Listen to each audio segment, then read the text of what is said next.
In 2135, a potentially hazardous asteroid called Bennu will make a close flyby of Earth. During this encounter, our planet's gravity will tweak Bennu's path, making it a challenge to calculate its future trajectory and the odds of a potential impact late in the 22nd century. Why is this hard to determine? Well, we know how gravity works, but there are still uncertainties in Bennu's trajectory that will be magnified by the close encounter.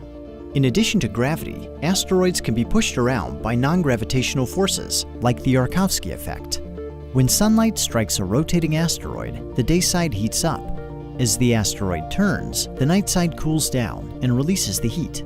This exerts a small thrust on the asteroid, which can change its direction over time. The Arkovsky Effect is challenging to model, but it can make a big difference in determining where asteroids end up.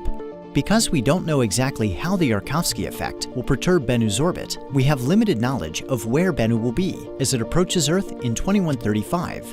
Scientists thus have to consider a range of possible trajectories, depending on how strongly the Arkovsky Effect is pushing on Bennu. A few of these trajectories line up with regions of space called gravitational keyholes. If Bennu were to pass through a keyhole, Earth's gravity would bend its path in just the right way to cause an impact on a subsequent orbit late in the 22nd century. The odds of this actually happening are quite low, but scientists want to know as much as possible. That's one reason why NASA sent the Osiris Rex spacecraft to study Bennu from 2018 to 2021.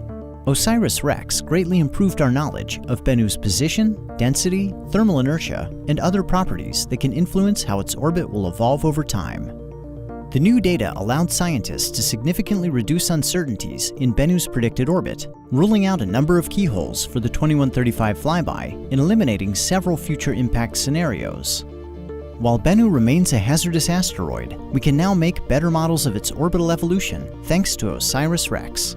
This will allow us, and our descendants, to better calculate Bennu's risk in the decades and centuries to come.